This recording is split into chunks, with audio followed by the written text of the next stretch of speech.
വെള്ളയപ്പം ഉണ്ടാക്കാൻ എല്ലാവർക്കും അറിയായിരിക്കും. നമ്മൾ പൊതുവെ രാത്രി അരച്ച് വെച്ച് രാവിലെ ബ്രേക്ക്ഫാസ്റ്റാണ് ഇത് ചുട്ടെടുക്കുന്നത്. പക്ഷേ പലപ്പോഴും ഇത് അരച്ച് വെക്കാൻ മറന്നു പോകും. അപ്പോൾ ഒരു സൂത്രപ്പണിയുണ്ട്. രാവിലെ അരച്ച് 1 മണിക്കൂർ കഴിഞ്ഞ് ചുട്ടെടുക്കാവുന്ന ഒരു സൂത്രപ്പണിയാണ് ഞാൻ കാണിച്ചു തരുന്നത്. എല്ലാവരും ഇതൊന്ന് ട്രൈ ചെയ്ത് നോക്കണേ. നമുക്ക് ഫസ്റ്റ് 2 കപ്പ് പച്ചരി എടുക്കാം. സാധാ ദോശക്കൊക്കെ എടുക്കുന്ന പച്ചരി. ഇത് നല്ലതുപോലെ കഴുകി വൃത്തിയാക്കി വെള്ളമൊക്കെ കളഞ്ഞെടുത്തിട്ടുണ്ട്. ഇനി ഇതിലേക്ക് 1 കപ്പ് തേങ്ങ ചിരകിയത് ഇട്ട് കൊടുക്കുക. അതിന് വേണ്ടത് ചോറാണ്. നിങ്ങളുടെ കയ്യിലുള്ള മോട്ടാർ റൈസോ ഏതായാലും കുഴപ്പമില്ല. ആ ചോറ് ഒരു 1/2 കപ്പ് ചേർത്ത് കൊടുക്കണം. അവിൽ വേണമെങ്കിൽ ചേർത്ത് കൊടുക്കുക. ഇനി വേണ്ടത് ഈസ്റ്റാണ്. ഞാനിവിടെ ഇൻസ്റ്റാൻറ്റ് ഈസ്റ്റാണ് ചേർത്ത് കൊടുക്കുന്നത്. അതുകൊണ്ടാണ് ഇതിലേക്ക് ഡയറക്റ്റ് ഇട്ട് കൊടുക്കുന്നത്. ഒരു 3/4 ടേബിൾ സ്പൂൺ ഇട്ട് കൊടുക്കുന്നുണ്ട്. നിങ്ങളുടെ കയ്യിൽ ഡ്രൈ ഈസ്റ്റ് ആണെങ്കിൽ അതൊരു 1/2 കപ്പ് വെള്ളത്തിലിട്ട് അത് പൊങ്ങി വരുന്നവരെ വെയിറ്റ് ചെയ്യണം. അത് പൊങ്ങി വന്നതിന് ശേഷം മാത്രം ഇതിലേക്ക് ചേർത്ത് കൊടുക്കുക. ഇനി ആവശ്യത്തിൽ ഉപ്പ് കൂടി ചേർത്ത് കൊടുത്ത് കൈകൊണ്ട് നല്ലതുപോലെ ഒന്ന് മിക്സ് ചെയ്ത് കൊടുക്കാം. ഇതിപ്പോൾ ഒരു 12 മണി, രാത്രി ഒരു 12 മണി ആയിട്ടുണ്ട്. ഇനി ചേർത്ത് കൊടുക്കേണ്ടത് വെള്ളമാണ്. ഞാനിവിടെ ഒരു 3 കപ്പ് വെള്ളം ചേർത്ത് കൊടുക്കുന്നുണ്ട്. അതായത് 2 കപ്പ് പച്ചരിക്ക് 3 കപ്പ് വെള്ളമാണ് ചേർത്ത് കൊടുക്കുന്നത്. ഇത്ര നല്ല വെള്ളം വേണം. ഇതൊരു കറക്റ്റ് അളവാണ്. നിങ്ങൾ ഗ്ലാസ്സിലാണ് അളക്കുന്നതെങ്കിൽ ഗ്ലാസിൻ്റെ അതേ അളവ് തന്നെ വെള്ളം എടുക്കാൻ ശ്രദ്ധിക്കണം. ഇത് ഞാനിവിടെ അടച്ചു വെക്കുന്നുണ്ട്. ഇതിപ്പോൾ രാവിലെയാണ്, ഒരു 5 മണി ആയിട്ടുണ്ട്. ഇതിവിടെ അരിയൊക്കെ കുതിർന്ന് നല്ലതുപോലെ ഫെർമനൻ്റ് ആയിട്ടുണ്ട്. ഇനി നമുക്ക് ഇതൊന്ന് അരച്ചെടുക്കാം. ഇതിൽ കൂടുതലായിട്ട് ഇനി വെള്ളം ഒന്നും ചേർക്കണ്ട. ഈ ഒരു വെള്ളം മതി അരച്ചെടുക്കാൻ വേണ്ടി. ഇനി ഇത് മിക്സിയുടെ ജാറിലേക്ക് ഇട്ട് കൊടുക്കാം. എൻ്റെ ജാറ് കുറച്ച് ചെറുതായതുകൊണ്ട് 2 പ്രാവശ്യമായിട്ടാണ് അരച്ചെടുക്കുന്നത്.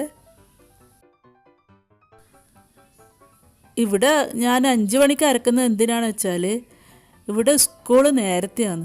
അപ്പോൾ പിന്നെ നേരത്തെ എണീറ്റിട്ട് അരച്ച് വെച്ചാൽ ഒരു 6 മണിയൊക്കെ ആകുമ്പോൾ ചുടാൻ തുടങ്ങാം. അതുകൊണ്ടാണ് ഇത്രയും നേരത്തെ അരച്ച് വെക്കുന്നത്. നിങ്ങൾക്കിപ്പോൾ ഒരു 8 മണിക്കൊക്കെയാണ് വേണ്ടതെങ്കിൽ ഒരു 7 മണിക്ക് അരച്ച് വെച്ചാൽ മതി. കുറഞ്ഞതൊരു 3/4 മണിക്കൂറെങ്കിലും ഇത് അരച്ചിട്ട് പൊത്തി വെക്കണം. ഇതിവിടെ റെഡി ആയിട്ടുണ്ട്.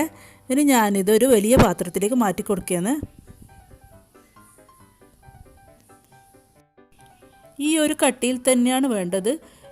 കൂടുതൽ ലൂസാവാനും പാടില്ല, കൂടുതൽ കട്ടിയാവാനും പാടില്ല. ഇതുപോലെ ഇതേ സെയിം മെഷർമെൻറ്റിൽ നിങ്ങൾ ചെയ്താൽ നിങ്ങൾക്ക് നല്ല അടിപൊളി പൂ പോലത്തെ വെള്ളയപ്പം കിട്ടും. കറക്റ്റ് 1 മണിക്കൂറായിട്ടുണ്ട്. ഇത് റെഡി ആയിട്ടുണ്ട്. ഇനി ഇതിന് പൊങ്ങി വരാനൊന്നുമില്ല. ഇത് ഓൾറെഡി ഫെർമനൻ്റ് ആയതാണ്. ഇതിന് നമുക്ക് വെള്ളയപ്പ ചട്ടിയിൽ ചുട്ടെടുക്കാം. ഞാനിവിടെ അയണിൻ്റെ ഒരു വെള്ളയപ്പ ചട്ടിയാണ് എടുക്കുന്നത്. നാട്ടിൽ നിന്ന് അടിച്ചു മാറ്റിയതാണ്. ഇതിൽ കുറച്ച് ഓയിൽ തടവി കൊടുക്കാം.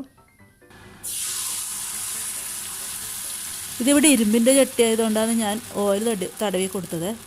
നിങ്ങളുടെ കയ്യിൽ നോൺ സ്റ്റിക്കിൻ്റെ ആണെങ്കിൽ ഓയിൽ തടവേണ്ട ആവശ്യമൊന്നുമില്ല. പെട്ടെന്ന് ഇളകി കിട്ടും. ഇതുപോലെ ചുറ്റിക്കൊടുക്കുക.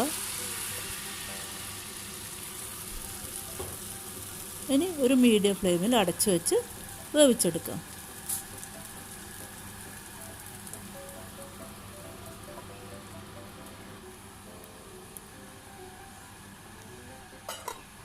അങ്ങനെ നമ്മുടെ അടിപൊളി പൂ പോലെയുള്ള വെള്ളയപ്പം റെഡി ആയിട്ടുണ്ട്. ഇതുപോലെ ബാക്കിയുള്ള എല്ലാ മാവും ചുട്ടെടുക്കുക. ഇത് കാണുമ്പോൾ തന്നെ നിങ്ങൾക്ക് മനസ്സിലാകുന്നത് നല്ല സോഫ്റ്റാണ്. സൈഡൊക്കെ നല്ല ക്രിസ്പി ആയിട്ടാണുള്ളത്. ഇനി നമ്മുടെ കുഞ്ഞു മക്കളെ കൊണ്ട് വെള്ളയപ്പം തിന്നിക്കാനുള്ള ഒരു സൂത്രപ്പണിയാണ്. ഇതുപോലുള്ള കാരക്കുഴിയുടെ പാൻ എടുക്കുക. ചൂടായാൽ കുറച്ച് ഓയിൽ തടവി കൊടുക്കുക. നോൺ സ്റ്റിക്കിൻ്റെ ആണെങ്കിൽ ഓയിൽ തടവേണ്ട ആവശ്യമില്ല. ഇതിപ്പോൾ ഓടിൻ്റേതായതുകൊണ്ടാണ്. ഇനി ഇതിലേക്ക് കുറച്ച് ഒരു 1/4 ഭാഗത്തോളം, ഫുള്ളായിട്ട് ഒഴിക്കരുത്, 1/4 ഭാഗത്തോളം ഒഴിച്ചു കൊടുക്കുക.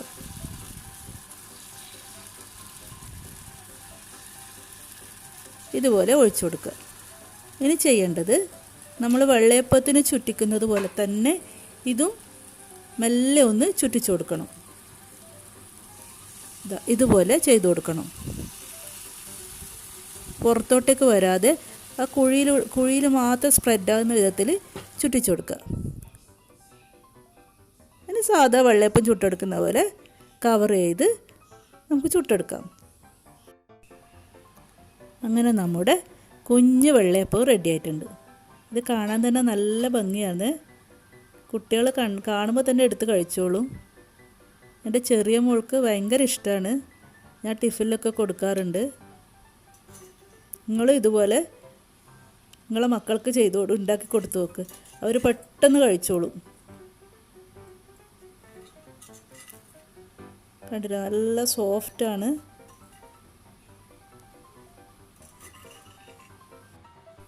ഇനി എപ്പോഴും പറയും പോലെ എൻ്റെ വീഡിയോ ഇഷ്ടമാണെന്നുണ്ടെങ്കിൽ മാത്രം നിങ്ങളൊന്ന് ആ സബ്സ്ക്രൈബ് ബട്ടണും ലൈക്കും ഷെയറും കമൻസും ഒക്കെ ഒന്ന് ചെയ്യണേ. പിന്നെ കുഞ്ഞ് ബെല്ലൈക്കണില്ലേ, അതൊന്ന് ഓൾ പ്രസ് ചെയ്യാൻ മറക്കല്ലേ. എങ്കിൽ മാത്രമേ പുതിയ വീഡിയോ ഇടുമ്പോൾ നിങ്ങൾക്ക് ഒരു നോട്ടിഫിക്കേഷൻ കിട്ടുകയുള്ളൂ. ഇനി അടുത്ത വീഡിയോ ആയിട്ട് വരുന്നവരെല്ലാവർക്കും thank you. Thank you for watching.